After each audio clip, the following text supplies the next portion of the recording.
All right, our intermediate regular workout. So we're going to start with a hip flexor stretch. This is going to be designed with a circuit setup, meaning we're going to start with one. We're going to go through a string of exercises, consider that a round, then go back, start at the top, and go back through the entire selection again, and then you can choose how many rounds you want to do. So what I've done is created it so that, let's say it's 2 rounds, it's going to fit into your 10-minute window. But if you want to get a little bit more going on and you have the time, simply do extra rounds of each one of these. So you can always build the volume out. It doesn't necessarily have to be an entirely new series of exercises, just simply do a little bit more. I'm a big fan of do things correctly. It doesn't take a big list, it just takes doing a list very, very well and doing it frequently. So we're going to start with a hip flexor stretch, and then we're going to throw some rotation into this. So tuck the pelvis under, rotate the butt, tight gut, tight butt. We're going to move forward into the stretch. With your hands behind your head, you're going to turn towards the forward leg, straighten your arms, and then go down with the back arm, up with the forward arm. And hold for about 15 seconds, and then repeat that on the other side. So your forward view, again, tuck. We don't want to end up driving things through the back. So a lot of times people end up arching the back instead of moving through the hip. So from here, we're going to tuck under, we're going to move forward, rotate towards the forward leg, straighten your arms out, reach down with the back, up at the front, and hold for about 15 to 20 seconds, and then come back down. Now we're going to go into a single leg bridge. With the single leg, we're going to take one and bring it back against your torso, put the weight through your heel, and then elevate on the opposite side. So what we're looking to feel is that glute. So we're going to go anywhere from 10 to 15 on one side, and then 10 to 15 on the other side. Now our side plank, I'll give you a couple angles on this. One of the biggest things to keep an eye on is basically the spine. So if I start with my body in line, there's a big curve on my spine. So I'm coming up to straight, and then I'm bending it to come back down. What I'd rather do is start with my hips behind that line and shift up and shift back down. So with the variation we're using, you are going to be going up and down for repetitions. So it's really important. Hips back, hips forward. Keep your low back in a nice safe spot. With your knees bent, and you can either use your water bottle for some resistance or simply use your arm for this, doesn't matter. But we're going to hinge up, open the legs, and then come back down. Hinge up and open the legs, and come back down. Now, let's say you need to spice it up a little bit. That's where your mini band will come in. And your water bottle. So now we've added resistance to the exact same motion. Hinging up and forward, hinging back, big key, on the way down. Hinging up and forward, hinging back down. So you're going to do 10 of those each side. And then we're going to move into, and it'll just depend, a 2 or 3 point plank. So whenever I describe something as harder, simply harder, harder isn't necessarily better. So finding our regular plank position, and remember, no arching down, no popping the hips up. So the 3 point would simply be lifting one body part. The 2 point would be lifting opposite arm and leg at the same time. So what we're looking for is somewhere around 20 to 30 seconds of time being in that position. If you feel your low back at any point, the set's over. I don't care how long you've been in it. That means you're not holding here and you're getting stressed back here.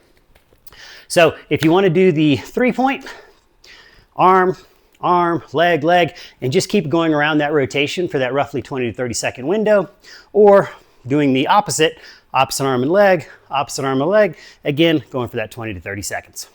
So that's going to end the sequence. You would go back to the beginning with hip flexor, and then again, go through the whole sequence again, 2 times, 3 times, whatever's in your wheelhouse.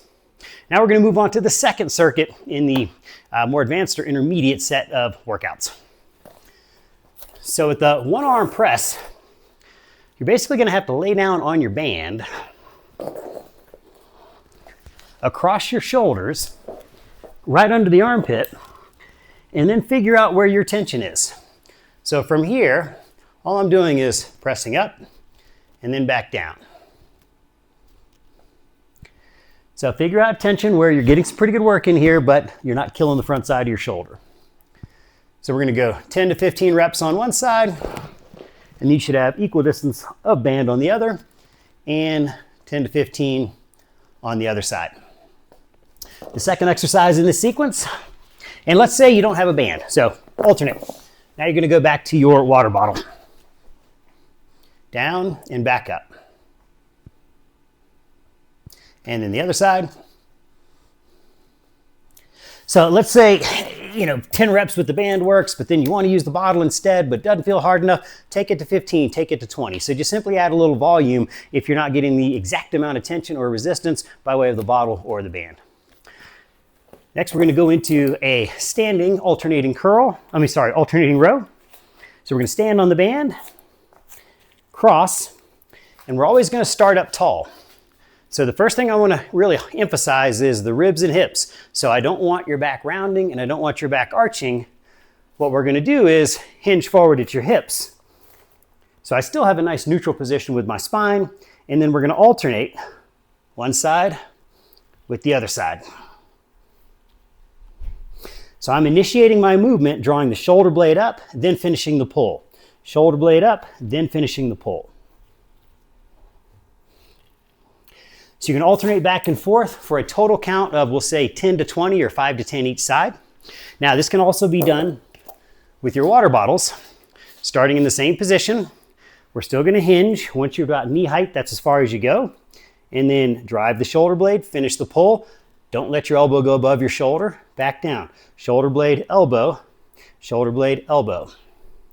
Alternate, same count, 10 to 20 or 5 to 10 each side. And then from there, we're just going to go into a basic bicep curl.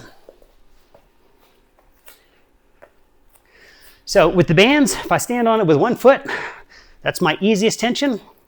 If I go with two, it's now harder given the shorter distance between the two contact points, and then I could even go out wider if I need to create more tension. So that's one way you can kind of mess with this. So tall, shoulder blades back, elbows at your sides, and your elbow joint is the only one that should be in motion. And I don't want it moving forward or moving it backwards. So what I frequently see are shoulder blades that go forward, and then I see elbows all over the place.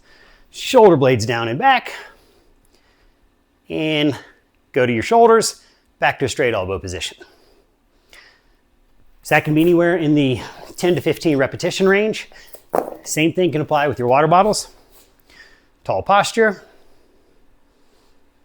or from the side, up, tall posture, and there are your curls. All right, for triceps, it gets a little bit trickier.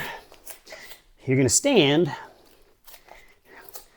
We're gonna go to the same hinge, but your foot's gonna be back a little bit. So this is just gonna give you a little longer or wider base going on.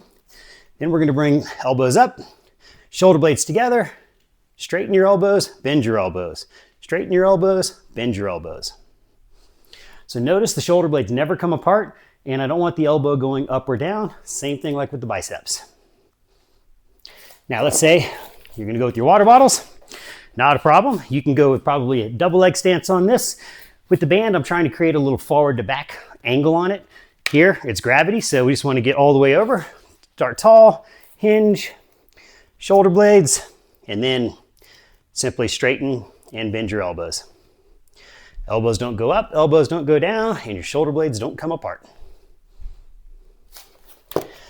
So that would be the end of the circuit. Then you would go back, start at the beginning, go through it a second time. If you need to or you can, go through it a third time. And that's going to conclude workout number 2.